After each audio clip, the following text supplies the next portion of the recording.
Bonjour à vous, bonjour mes hockey fans et bienvenue à un autre preview pour ce qui est des séries de la LNH de 2024. Cette série-ci va être du côté de la conférence de l'Est. C'est la série qui oppose les Bruins de Boston aux Maple Leafs de Toronto. Évidemment, on se rappelle très bien l'an passé avoir entendu les fans des Leafs de Toronto scander « Oui, fier, we want Florida ». Ils ont eu Florida et finalement ils se sont fait battre par Florida. Et voilà, la Floride s'est ramassée en finale de la Coupe Stanley par la suite. Les Bruins, eux, avaient quand même offert une très belle opposition aux Panthers l'année passée, on se rappelle. Ça l'avait fini, je pense, en 7, je me rappelle bien.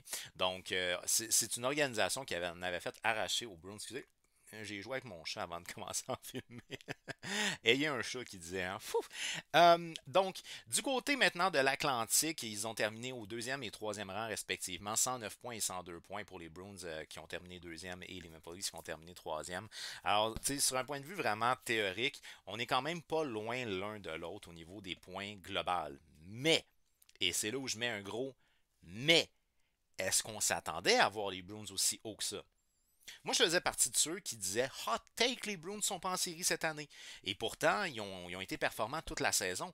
Alors, Jim Montgomery et ses boys ont réussi à, selon moi, épater beaucoup de gens, à aller à l'encontre même des pronostics et à s'établir comme une des meilleures organisations de la Ligue nationale cette année, encore une fois, et ce, malgré le départ de Patrice Bergeron. Alors, il en reste pas moins que c'est une organisation qui est une organisation tellement bien huilée. Du côté des Leafs de Toronto, ben finalement, on a réussi à passer la fameuse première ronde. Alors, félicitations. Mais il y a encore beaucoup de chemin avant de se rendre à la Coupe Stanley. C'est pas juste une première ronde qui compte. Alors, oui, on a réussi à passer la première ronde, mais en échange de quoi, on a un gros bout encore à faire pour s'améliorer, pour être capable de faire un gros bout en séries éliminatoires du côté des Leafs. C'est une organisation qui encore repose beaucoup sur son attaque et pas suffisamment sur sa défensive. Et ça, c'est très problématique du côté de Toronto. Alors, on va y aller maintenant du côté des Bruins de Boston. Cette saison, c'est 47 victoires, 20 défaites et 15 défaites en prolongation pour un total de 109 points par opposition aux Leafs de Toronto. 46 victoires, 26 défaites et 10 défaites en prolongation pour 102 points. Alors, c'est quand même pas si loin, là, 46 victoires. 46 victoires, 35 défaites puis 46 victoires, 36 défaites. C'est sensiblement la même chose au niveau des performances globales. Une moyenne de buts marqués de 3,21 du côté de Boston, ce qui leur donne le 13e rang dans la ligue. Une moyenne de buts encaissés de 2,70, c'est excellent. On est 5e dans la ligue sur un point de vue défensif du côté de Boston. 22% d'efficacité en avantage numérique, 14e et 82% en désavantage numérique. On est 7e au niveau de la ligue. Du côté des Leafs de Toronto, une moyenne de buts marqués de 3,63, c'est la deuxième meilleure offensive de la Ligue nationale. Puis quand tu vois les noms dans cette équipe-là, tu comprends pourquoi c'est la deuxième meilleure offensive. Maintenant, du côté défensif, but encaissé 3,18 de moyenne, 21e dans la ligue. Ouch. Un avantage numérique à 24%, c'est le septième avantage numérique de la ligue. Et un désavantage numérique à 77%, c'est le 23e désavantage de la ligue. Lors de leurs 10 derniers matchs en saison régulière, les Bruins de Boston, c'est 6 victoires, 4 défaites. Alors que du côté des Maple Leafs de Toronto, c'est 5 victoires, 4 défaites en temps régulier et une défaite en prolongation pour les 10 derniers matchs. Alors, il n'y a pas nécessairement une des deux équipes qui se démarque beaucoup pour sa dernière séquence en fin de saison. Donc là-dessus, je pense pas qu'on peut vraiment départager quoi que ce soit. Par contre, on donne l'avantage défensif aux Bruins, l'avantage offensif aux Maple Leafs, que ce soit pour la moyenne de buts marqués ou de buts encaissés, ou que ce soit pour les unités spéciales. Un favorise l'autre. Fait que défensive ou attaque, qui va remporter ce duel de la division Atlantique. Au niveau des Bruins de Boston, malgré le fait qu'on est une équipe plutôt responsable, on va dire ça comme ça, David Pasternak a connu une excellente saison offensive. On parle de 82 matchs, 47 buts. On n'est pas loin de 50 buts du côté de David Pasternak, 63 passes pour 110 points. Alors que du côté du joueur vétéran Brad Marchand, 82 matchs la saison dernière, 29 buts, 38 passes pour 67 points. Pour ce qui est de Marchand, on lui a demandé de changer un petit peu son attitude.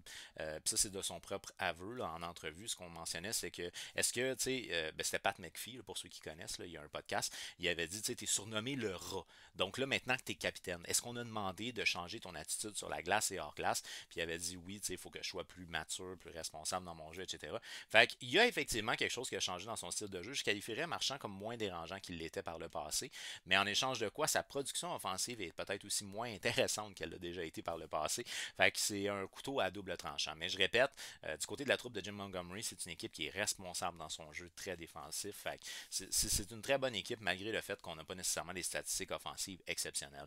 Maintenant, le troisième pointeur, c'est Charlie Coyle avec 82 matchs, 25 buts, 35 passes pour 60 points. Je ne fais pas erreur, je pense que c'est lui qu'on utilise comme premier centre de souvenir. Pavel Zacha termine au quatrième rang au niveau des pointeurs des Bruins de Boston. 78 matchs, 21 buts, 38 passes, 59 points, ce qui n'est pas mauvais mais pas excellent. Et le défenseur Charlie McAvoy, 74 matchs, 12 buts, 35 passes pour 47 points, ce qui est bien, ce qui est dans ses performances assez standards.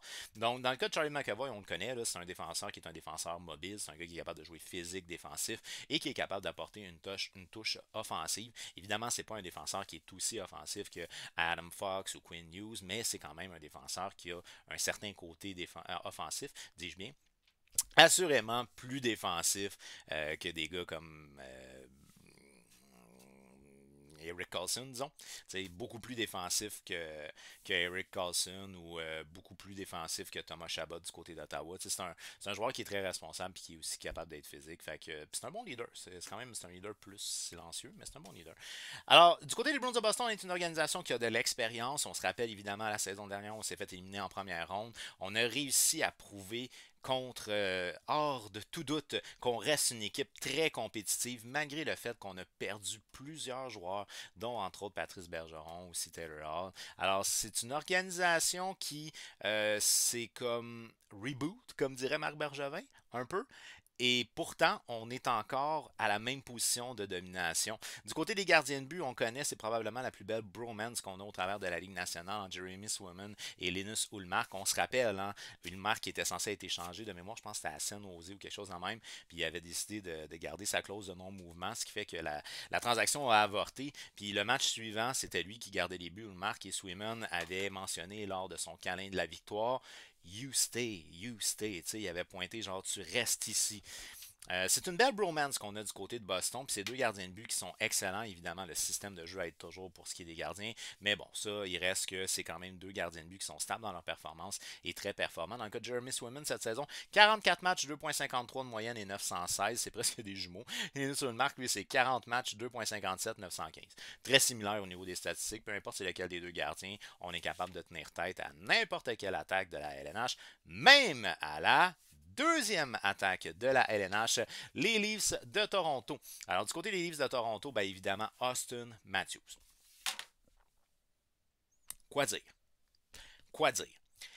Auston Matthews, 81 matchs, 69 buts, 38 passes et 107 points. Excellent playmaker. C'est un joueur qui, ma foi, va battre des records au niveau des buts. C'est hallucinant à quel point il réussit année après année après année à toujours compter plus, compter plus, compter plus. Alors, Auston Matthews qui a connu une saison hors de tout doute, c'est une saison exceptionnelle pour un excellent marqueur, le meilleur marqueur de la LNH d'ailleurs. 69 buts, il a passé à ça du fameux 70 là, qui est juste plus symbolique qu'autre chose parce que déjà 69 c'est excellent. Fait anecdotique, c'est qu'il y a deux joueurs qui sont originaires de l'Arizona à Toronto qui ont eu à s'exprimer sur le départ des Coyotes vers l'Utah. Auston Matthews, bien entendu que les Coyotes, c'était son équipe d'enfance.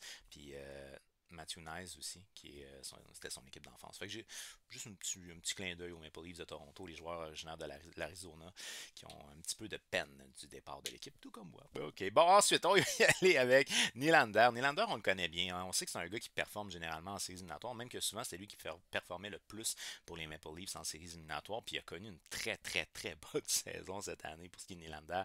82 matchs, 40 buts, 58 passes, 98 points. C'est un joueur qui est capable de faire mal un peu tout le temps.